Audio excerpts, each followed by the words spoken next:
జింకానా ప్రతినిధుల సేవా స్ఫూర్తి దేశంలో చాలా మందికి ఆదర్శప్రాయంగా నిలుస్తుందని కేంద్ర మంత్రి పెమ్మసాని చంద్రశేఖర్ ప్రశంసించారు. గుంటూరు జీజీహెచ్లో జింకానా ప్రతినిధులు నిర్మించిన మాతా శిశు సంరక్షణ కేంద్రం ప్రారంభోత్సవ కార్యక్రమంలో ఆయన పాల్గొన్నారు.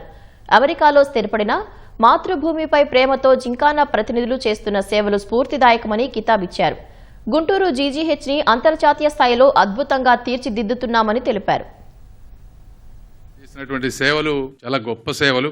మొదటిగా ఈ హాస్పిటల్ పెట్టుకున్నప్పుడు 15 కోట్లు రాష్ట్ర ప్రభుత్వం, అదేవిధంగా ఒక 20 కోట్లు కేంద్ర ప్రభుత్వం, మిగిలినవి జింకానా వాళ్ళు ఒక 60 కోట్లతోటి పెట్టుకుంటే కేవలం గత ప్రభుత్వంలో 6 కోట్ల రూపాయలు ఇచ్చి దీన్ని క్లోజ్ చేస్తే మిగిలిన డబ్బులన్నీ వీళ్ళు పెట్టుకొని ఇప్పుడు దాదాపు 90 నుంచి 100 కోట్ల రూపాయలతోటి పెట్టి దీన్ని అద్భుతంగా అంతా వాళ్లే తీసుకొని చేస్తా ఉన్నారు. వీళ్ళు ఎంత మంచి వాళ్ళు అంటే అది చేయటమే కాదు, దీన్ని మెయింటెనెన్స్ ఎలా ఉండాలి, ఎందుకంటే ఇవన్నీ ఒకసారి కట్టించేస్తే మళ్ళీ పాడైపోతాయి అని చెప్పి వాళ్లే సార్ మళ్ళీ కార్పస్ ఫండ్ ఒక దాదాపు 20-25 కోట్ల రూపాయలు బ్యాంకులో డిపాజిట్ చేసి దాని మీద వచ్చేటువంటి ఇంట్రెస్ట్ తో ఈ మెయింటెనెన్స్ ఇబ్బంది లేకుండా ఉండాలి అనే విధంగా దూరదృష్టితో వీళ్ళు వెళ్తున్నారు సార్. వాటన్నిటికీ మనస్ఫూర్తిగా నేను ధన్యవాదాలు తెలుపుతా ఉన్నాను. ఎందుకంటే ఈ డబ్బు విలువ నాకు కూడా తెలుసు. అమెరికాలో బాగా 40-45%, అదే కాలిఫోర్నియాలో అయితే 50% ట్యాక్స్ కడతారు వీళ్ళు.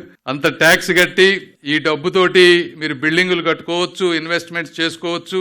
అవినా కూడా అవన్నీ చేయకుండా మాతృభూమి మీద, ఈ మట్టి మీద ఉన్నటువంటి ప్రేమతో, ఈ ప్రజలతో ఉన్నటువంటి బంధంతో ఈ మర్చిపోని వీధుల్ని వెతుక్కుంటూ ఈ విధంగా ఇక్కడికి వచ్చి ఇంత అద్భుతంగా మీరే పార్టిసిపేట్ చేసుకొని మీరే కట్టుకొని ఆర్కిటెక్ట్లను పెట్టుకొని అద్భుతంగా చేసుకున్నారు. ఇది గుంటూరులోనే కాదు, ఆంధ్రప్రదేశ్లోనే కాదు, దేశంలో కూడా ఎవ్వరు కూడా ఇలా చేసిన విధానం లేదు.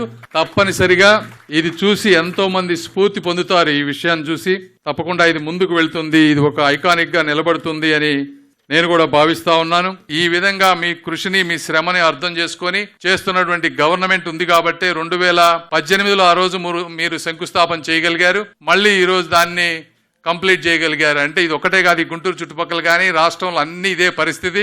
అప్పుడు శంకుస్థాపనలు చేయటం, మళ్ళీ మేము వచ్చి అన్ని ఆగిపోయిన వాటన్నిటిని మొదలుపెట్టి కంప్లీట్ చేసుకొని మళ్ళీ మేమే శంకుస్థాపనలు చేసుకుంటాం. అంటే గొప్పగాని కాదు, కానీ ఈ రాష్ట్రంలో శిలాఫలకాలు పడ్డాయన్నా, శంకుస్థాపనలు అవి కంప్లీట్ అయ్యి ఓపెనింగ్ అయినాయి అన్నా కూడా మెజారిటీ అయి తెలుగుదేశం పార్టీలో మాత్రమే ఉంటుంది. మీరు కావాలంటే చూసుకోండి, ఎక్కడికైనా బిల్డింగ్లకు వెళ్ళినప్పుడు, రోడ్లకు వెళ్ళినప్పుడు తల్లిదండ్రుల ఆందోళన కన్నీళ్లను ఆనందపు కన్నీళ్లుగా మార్చే విధంగా ఈ నిర్మించినటువంటి ఈ మాతా శిశు సంక్షేమ కేంద్రాన్ని, హాస్పిటల్ నిర్మించిన మీ అందరికీ కూడా మరొకసారిగా మనస్ఫూర్తి ధన్యవాదాలు తెలుపుకుంటూ సెలవు తీసుకుంటా ఉన్నాను. Thank you.